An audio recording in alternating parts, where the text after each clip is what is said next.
So far you should be familiar with all these topics that we have discussed and explained through examples and through conceptual discussion.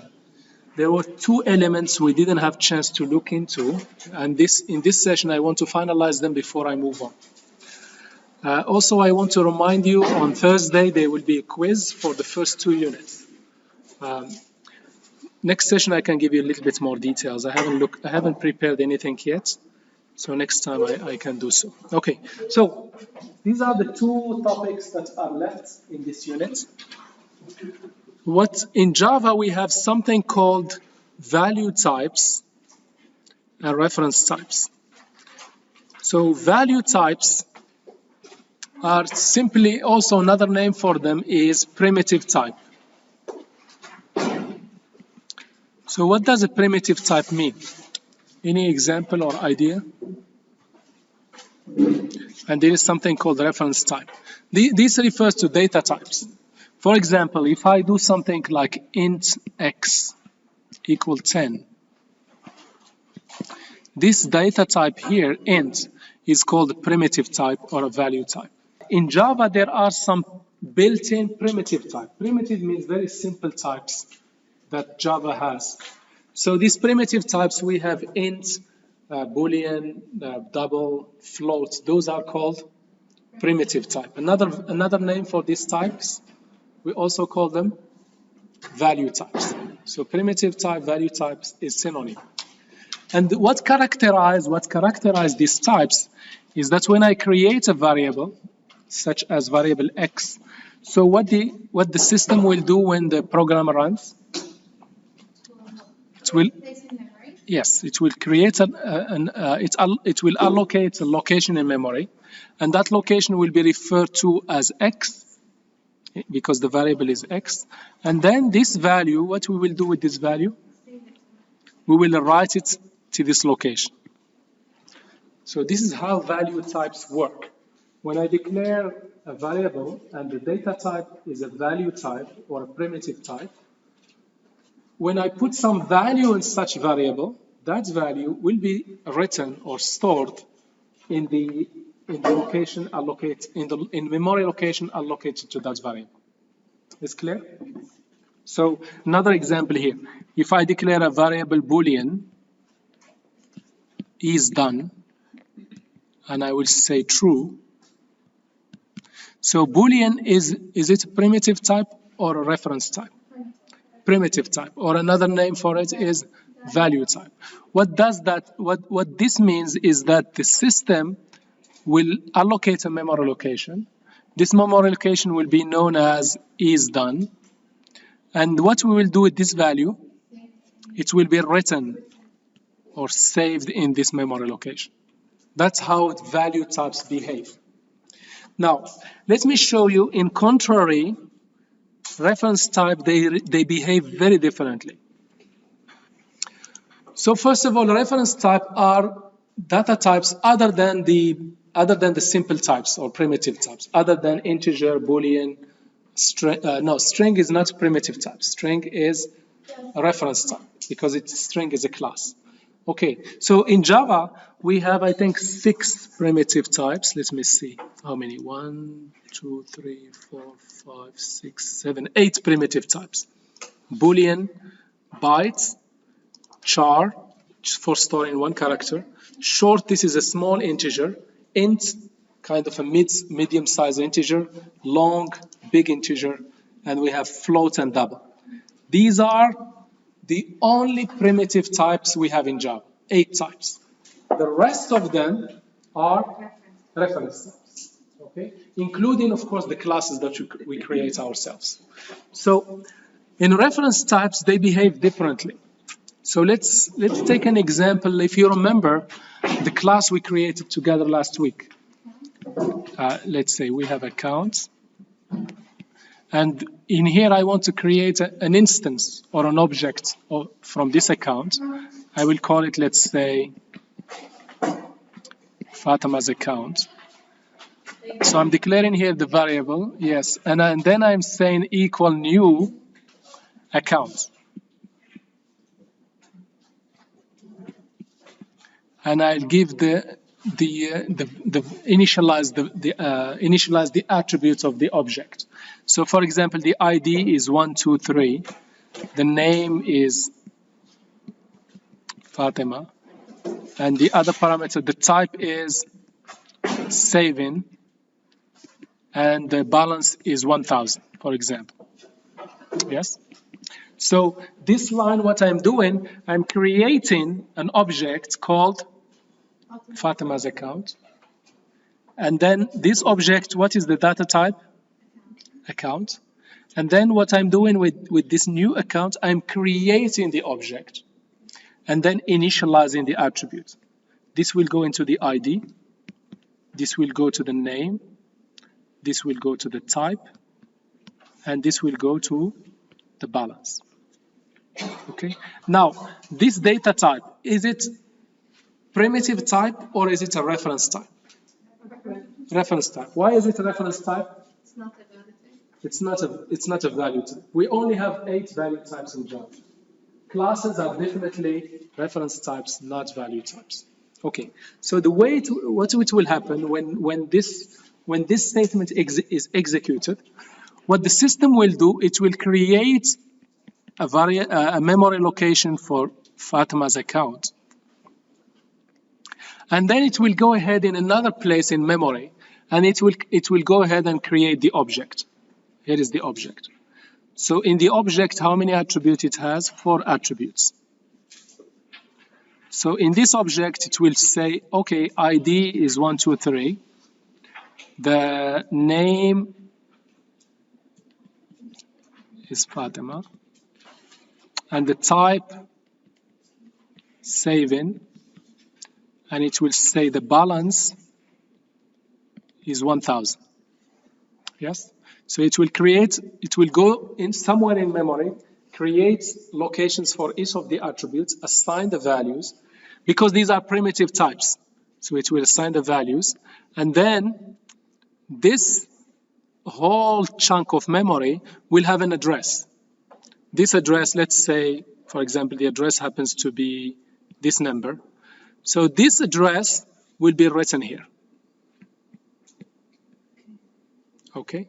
So that's why we say this object stores a reference to the object.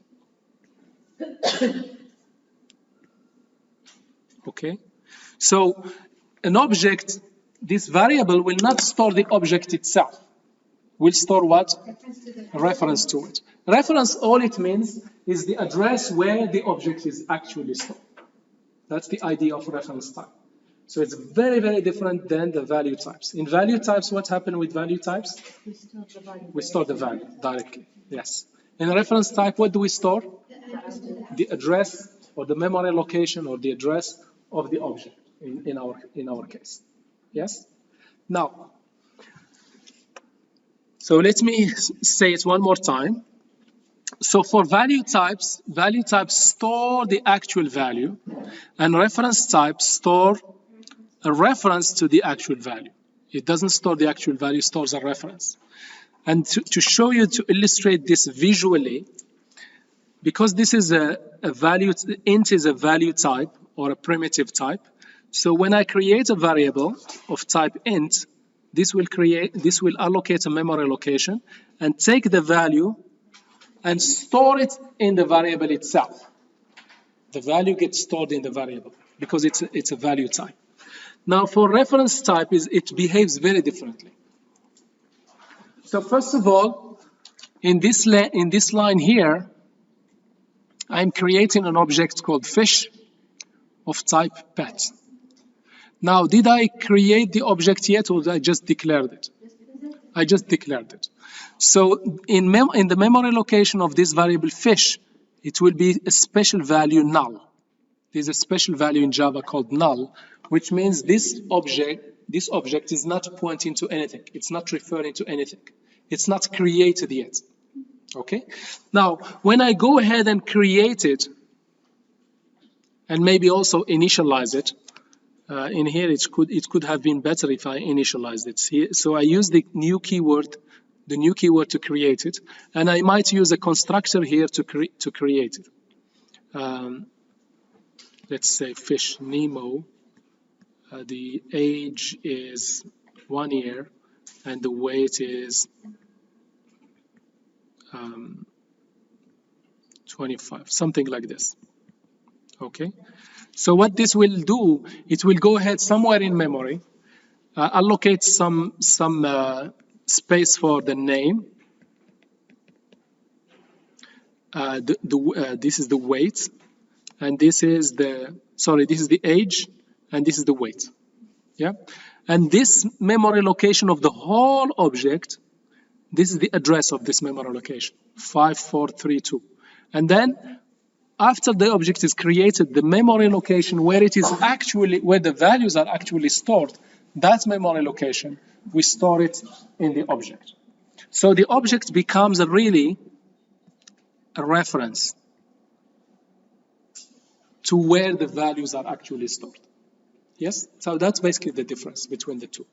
In the case of an object, we create an object somewhere else, and the object variable will hold or will store a reference to the object.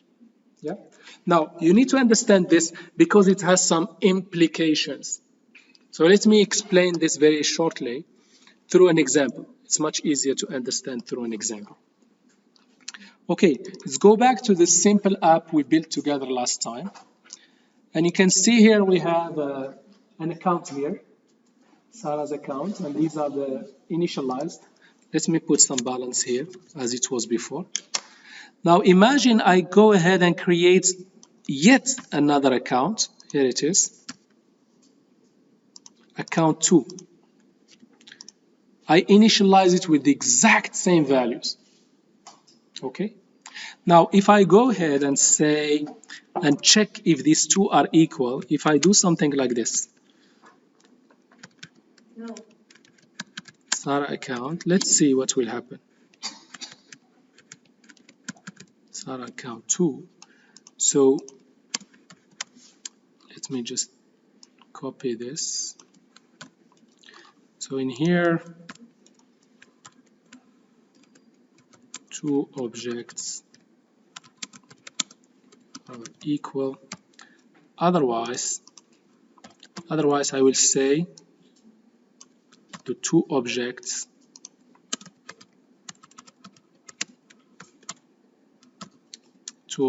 are not equal. Yes? So what do you think? When I run this, what do you think? They will be equal or not equal? Not equal. Why they will not be equal? Although the values of the attributes are exactly the same. Because we're comparing the addresses. Because we're comparing the references. Because these two variables are references rather than values. We are when I use the double equal for checking the equality, we are comparing the references. So, which means when I run this, the objects will not be equal, because each object will be created in different memory locations and different addresses. Of course, when I compare them using the double equal, I'll get false because they are not referring to the same memory location. Yes? Now, what if my intention is to check if the values are equal? Definitely, I cannot use the double equal. I can use the double equal for simple types. It's fine. For example, for simple types, if I have two variables, int x equal 10 and int y equal 10, if I do this,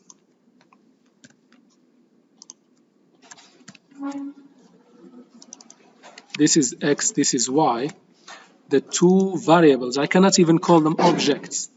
I cannot call them object here. I need to call them variables. The two variables are equal, the two variables are not equal. What do you think? They will be equal or not equal? Yeah? Okay. So if I run this, they are equal. You see here? You see, this is the importance of understanding value types and reference types. Yes? Why these two variables are equal? Because they are value types, which means when I do equality comparison, I'm comparing the values. Yes? Now, in here,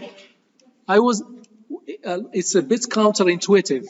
One would expect they will be equal because they have the same values, but surprisingly, they are not equal. Why they are not equal? Because when I'm using double equal, I'm comparing the references. Because these two variables are not stored in the actual object. What are we storing in these two variables? References. Is this clear? Yes.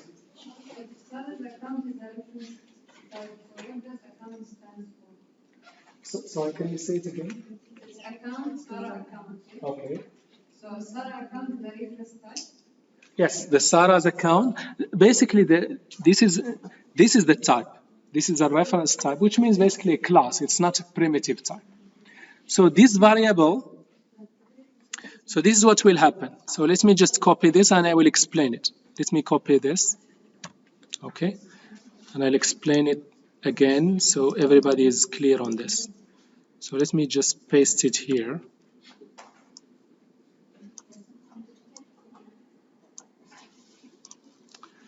Okay. Please no talking, just listen to me. Okay, here it is. Yes, these are two lines. So this first line, when the system executes this first line, what it will do? So it will do something like this. Sarah's account. It will have a memory location. And then it will go ahead and create the account object. It has 4 things. This is the ID, 1, 2, 3, the name, the type,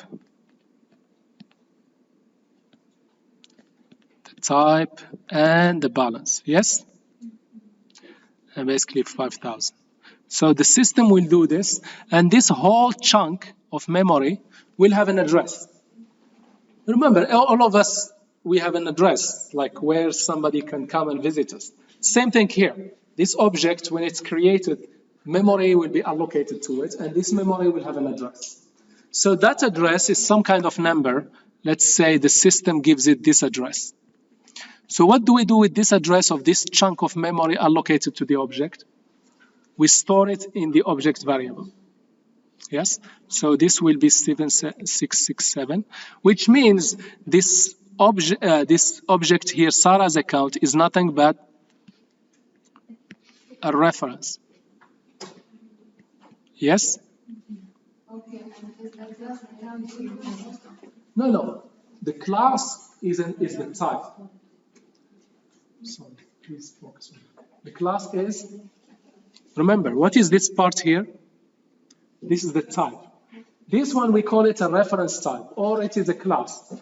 This one, what is this? This is the object. So we have the type, and we have the object. The object is what we store in the object. Is it the actual values of the attributes? No, we don't store the actual values. What do we store? The reference to where the object is created. This is how Java people designed it. It's not something like extraordinary. This is how they have designed it. We just need to be aware of this. For value type, the way they have designed it, we take the value and store it in the actual variable. For reference type, do we do this? No, we create the object somewhere else. We get the address where we create the object and store the address in the object variable. Okay, and this variable will be nothing but a reference to a memory location where the actual object is created. Yes, is clear? So for account 2, this is Sarah account 1. If I go for Sarah account 2, here is the memory location, and then I go ahead and create the object. Same thing. I will have ID, name, type, and balance, yes? And here is 1, 2, 3, Sarah, and then saving, and then 5,000. Of course, this is another memory chunk, has nothing to do with this first one. And it will have different address, 8890. This address, what do I do with this address? Store it in the variable, okay? And this variable becomes what? A reference to the actual object. Of course, when I do equality, is this object equal to this object? It will say no. Because why? Because they are storing or holding different addresses, referring to two different objects. Yes? Now, what if I want to compare the values?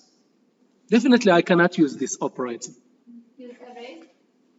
No, I don't need to use array. So basically, I need to implement a method myself to decide whether these two objects are equal.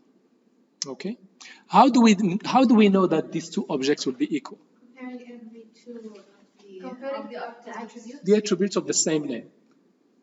For two objects to be equal, the ID, for two accounts to be equal, the ID must be the same, the name must be the same, the type must be the same, and the balance must be the same.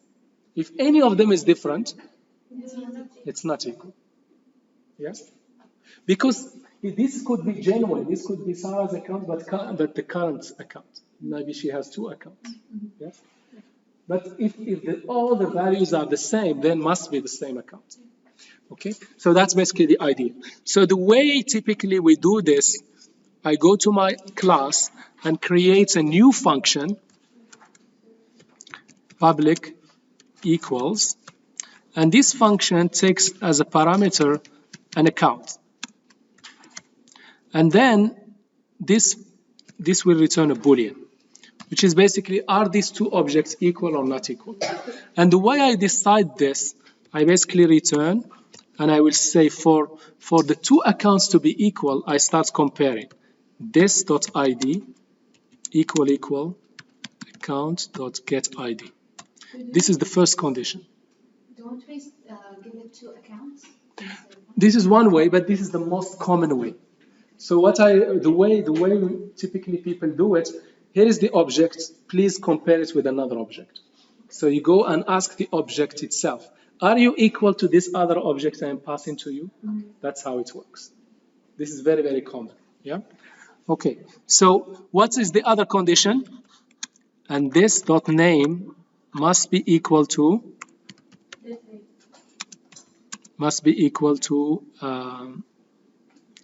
account.getName. Yes? And what else must be equal? Yes, this dot type equal account dot get type. And finally, this dot balance equal account dot get balance. Is clear? Yes, and I put semicolon. That's it. So this is the only way to conclude that the two objects are equal. All the attributes must be equal. If any of them is not equal, what the conclusion will be? They are different accounts. Yes? Now, the way I will use this, I go here. So in here, let me just remove this one. In here, to be more correct here, two objects, the two objects have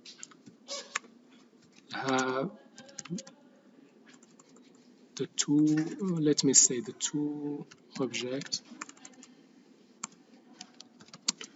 have the same reference, which means they are both pointing to the same object, yes? And in here, each object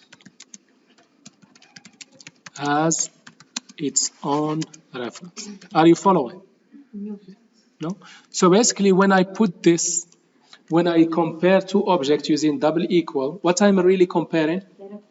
Yes, whether I want to find out whether both of them are pointing to the same object, or they are pointing to two different objects. Because two objects be saved at the same reference, they can't, right? No, they can. They So can't for be yes, saved at the same location? yes. Like let me show you. So what I can do here, I can create account 3, and this account 3 will be what? Sarah account. I can do this, yes. Now, if I do this and if I compare these three, what do you think? In this case, they'll have the same reference. They have the same But reference. in the case of account and account 2? Of course, they will have different references. But you asked me, can two objects have the same reference? Yes, by this mechanism. Yeah. If I take an object and assign it to another object, what happens? They will both be pointing to the same reference. Which means, if I go here to my slide, okay, can you see here? Take a look. If you see these two objects now have different references. If I go ahead and do something like this, Sarah account equals Sarah account 2, what will happen? You're changing the reference. So basically, Sarah account, instead of pointing to this, it will be pointing to this, which means the value of this the value here will be 88990. Sorry, it will be pointing to this, sorry. Yeah? Both of them will be pointing to the same reference, to the same object. Yeah? You see the consequence of doing this? Yeah. I am making the two objects pointing to the same reference. To the same, yes, that's basically the idea. Okay, so going back here, let me go back and compare these two. Now here I'm comparing, if I use double equal, what I'm comparing? The references. If I want to compare in terms of values, what should I use? I should say, Sarah account, are you equal to Sarah account 2? That's how I ask. Yeah, and then if they are equal, the two objects are equal. Otherwise,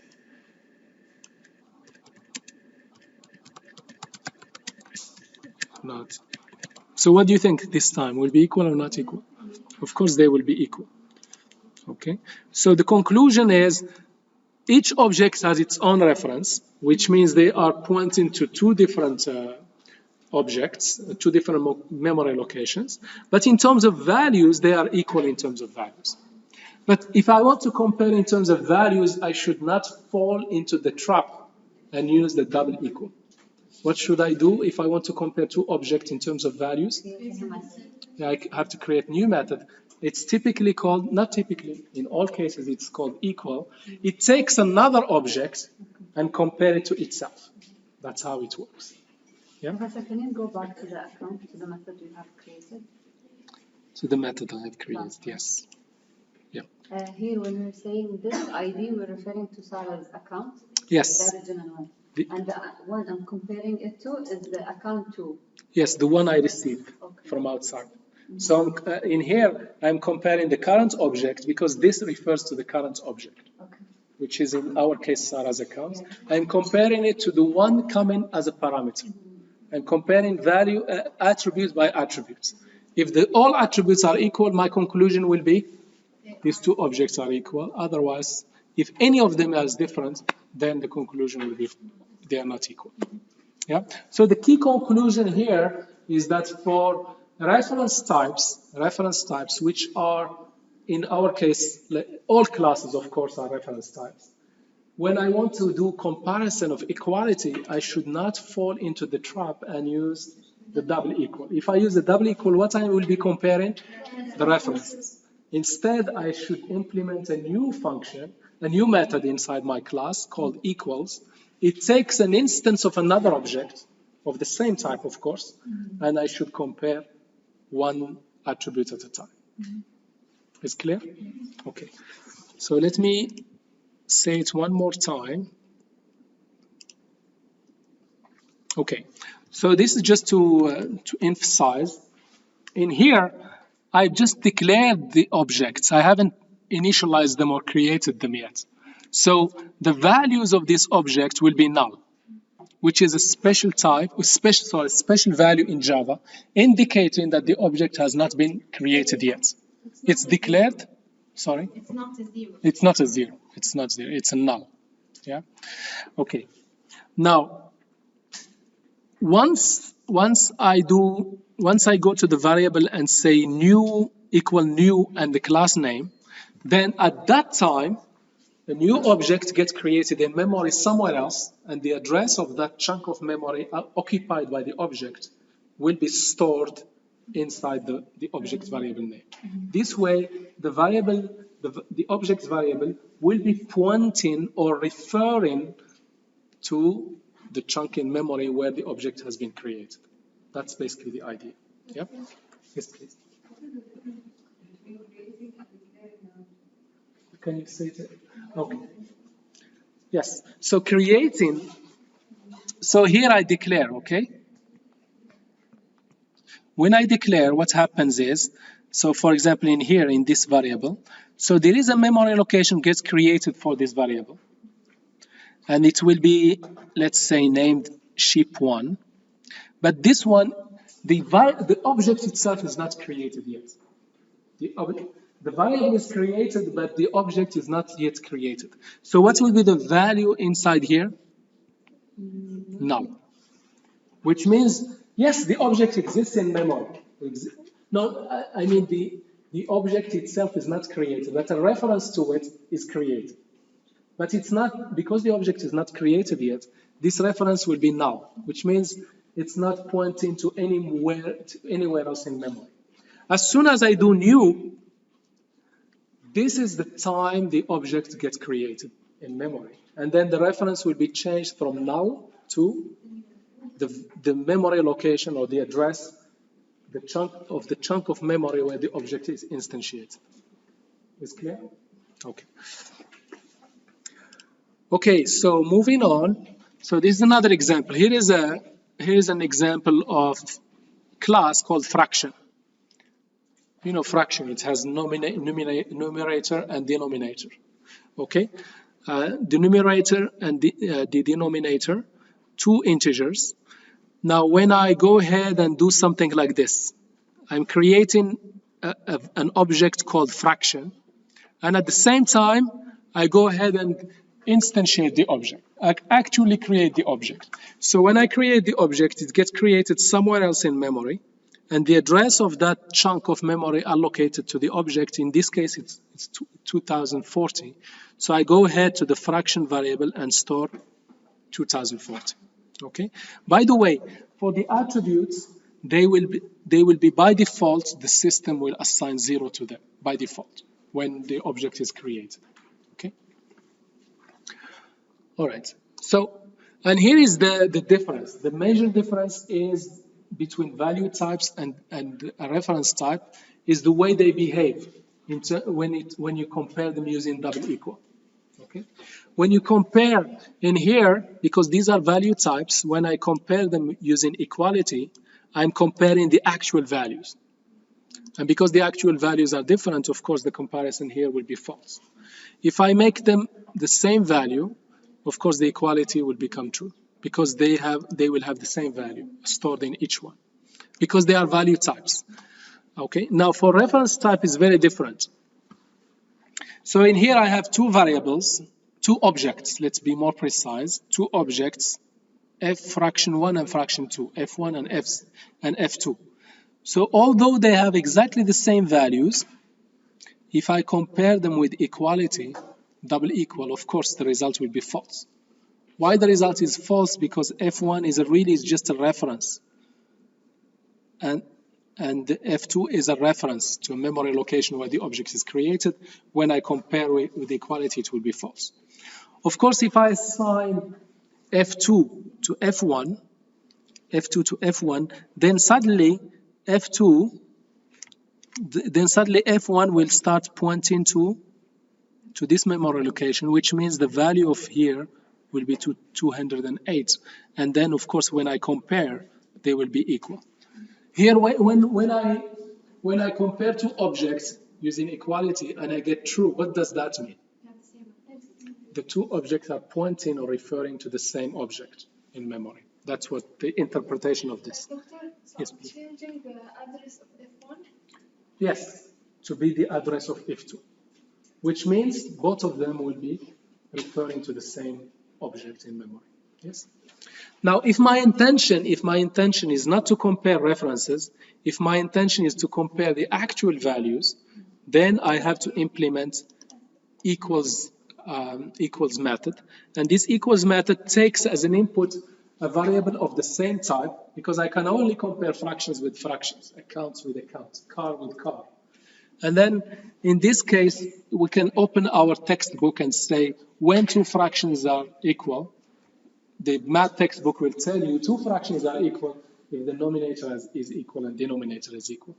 So this is the conclusion. If they are equal, I conclude that two fractions are equal. If the values are if one of the values is different, then the two fractions are different.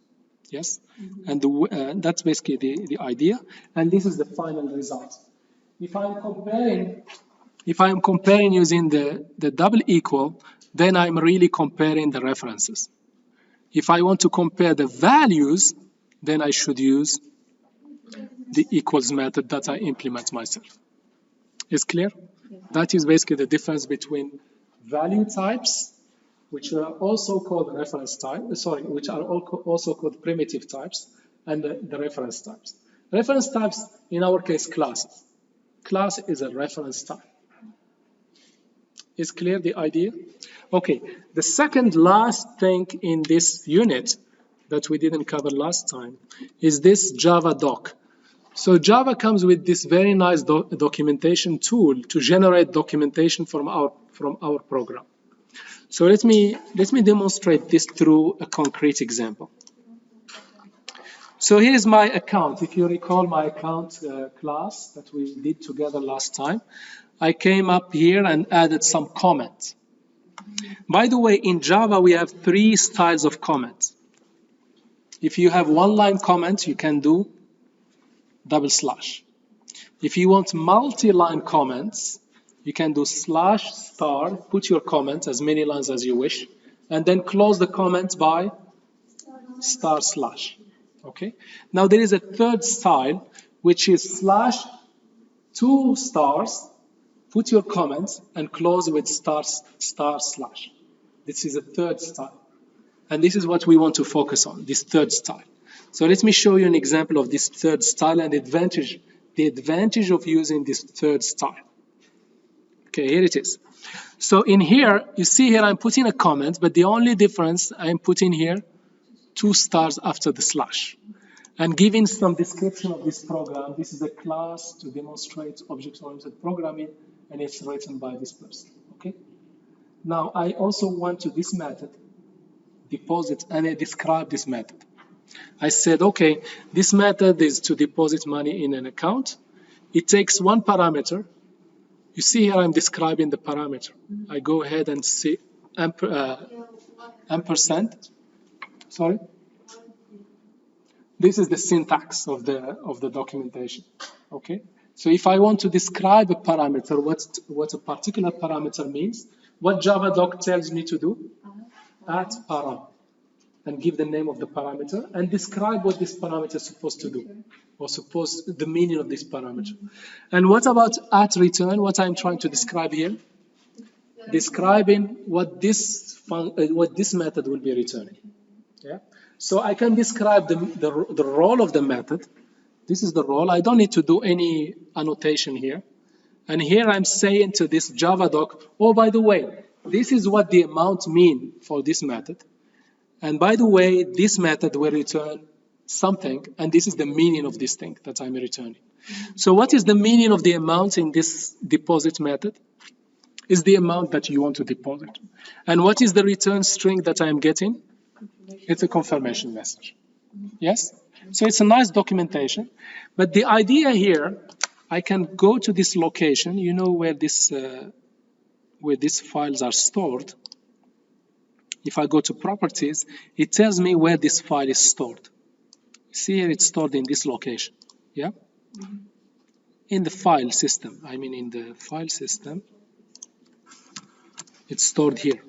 Simple bank, and this is my account.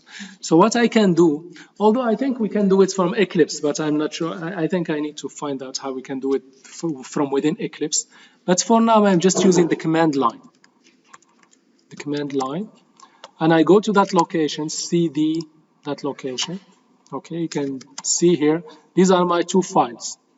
Now let me go to the simple bank, and then here. These are my 2 files. Can you see them? Account and application. Okay, and then I run one command that comes with Java. It's called JavaDoc. And I can run it for all the Java programs, or I can run it for a particular class. I can say star.java, which means it will create documentation for this class and for this class. If I just want to create documentation for this class only, I put JavaDoc account.java. Yes, and I'll tell this utility, go ahead please and create some documentation for me and put it in this folder called docs. So I put here -d. This is the destination of the documentation. Okay, so it will go ahead and generate some files for me. Yeah, and then what I can do here, you see here there's a folder created called docs. So a lot of files get created, and this is the index. It creates this nice documentation here. Yeah, and now you can see, remember the account, it has some comments I added. Yes. Remember the comments I added here? Yes. Accounts, class, to demonstrate OOP encapsulation principle. It's shown here. Yeah, this one I didn't put anything. You see this class, I didn't put any documentation. So it didn't get anything. No description. Okay, now when I jump here, you can see the methods in this class. Can you see them? Deposit equals, get balance, set type. Because none of them I put documentation because they are self-explanatory. I don't need to waste my time. But in this one, maybe this one and this one, I would have put some documentation. See here the documentation I put, remember, a method to deposit. You see this line I put here, this line I put here is the one that you see in the documentation. Can you see it? Now when I click this deposit, it will describe it further. Can you see the parameters? It's telling me the amount is the amount to deposit and the return is the a deposit confirmation message. You see with the draw, I didn't put any documentation. Of course, I don't get any extra details. Yeah. So it's just a nice utility. You can embed or write the documentation inside your program and then use this JavaDoc to generate some HTML files that describe your program. Yes? Now, Java itself is using this. Java itself, every method in Java, there is documentation for it. So if I go here, let's say format, can you see it here? String.format, if I do control and click, you can see the Java people, they have documented this. Here, they put /, return a formatted string using specified format string and an argument. And this is the two parameters, format, and they give you, if you want more details, go to this link, arguments, and they explain the argument. Okay? And here, exceptions, don't worry, I will explain exceptions later, and then return. It returns what? A formatted string. Yeah? Now, if you go to Google and search for Java documentation, you will give you this page. This page, the Java people did not write these things from scratch. How they got these descriptions? From the JavaDoc. Because they already spent effort documenting every method. Then they generate this documentation. And you can see the documentation that gets generated is exactly the same style as the one we generate ourselves. So they are using exactly the same tool. And they made this tool available to everyone, which is the JavaDoc. And same thing. So for example, let's say system.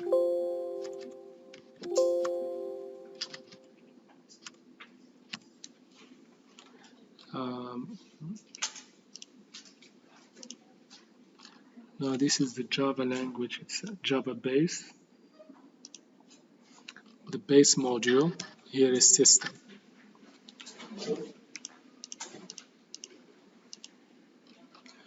So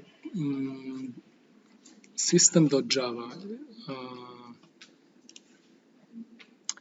let me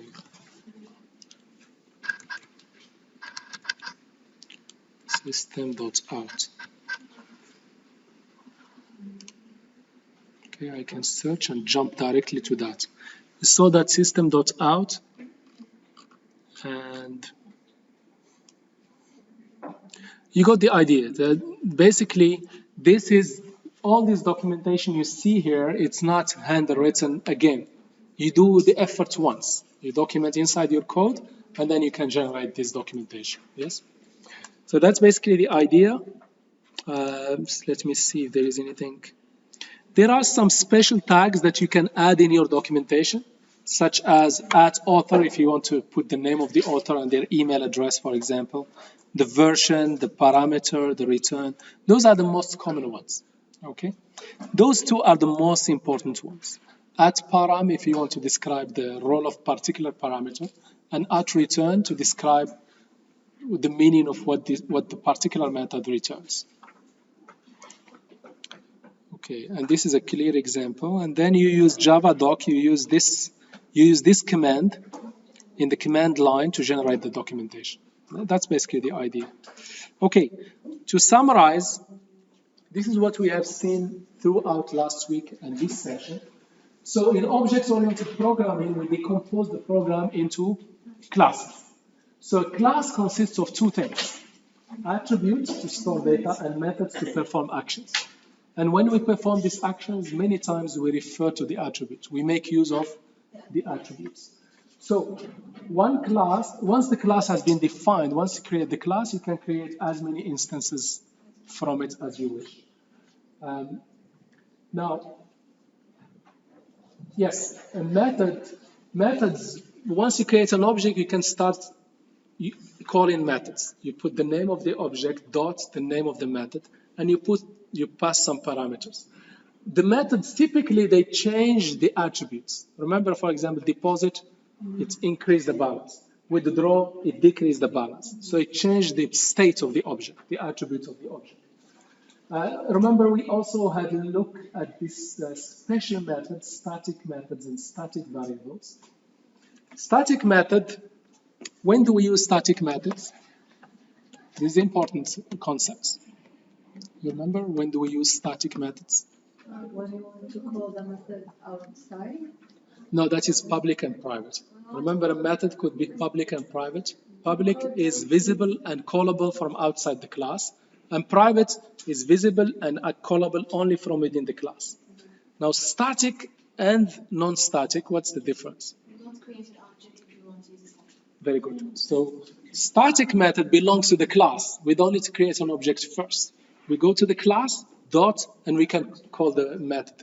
Now, those methods that are static, they are independent. They don't use any attributes. And I gave you the example of utility classes, such as the math class. The math class, if you call ABS to do the absolute value, it will do the job without relying on any other attributes. So such methods can be made as static methods. Same thing for attributes. Static attributes, you can access them from the class without creating an object first. Yeah? Okay. Constructors, remember the concept of constructor? Special method to initialize the object, has the same name as the class, and no return types. How many constructors you can have?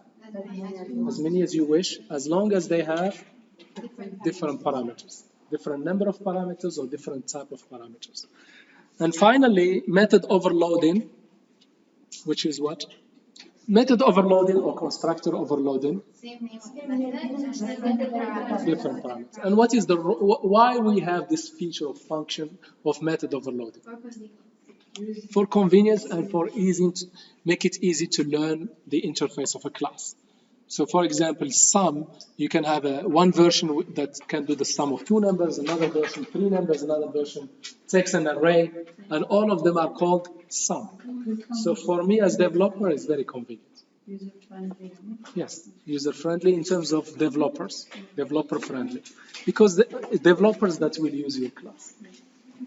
Okay, thank you very much, and I will see you next time. So next time, just to alert you, so next time we will go into some more principles. How many principles we've seen so far?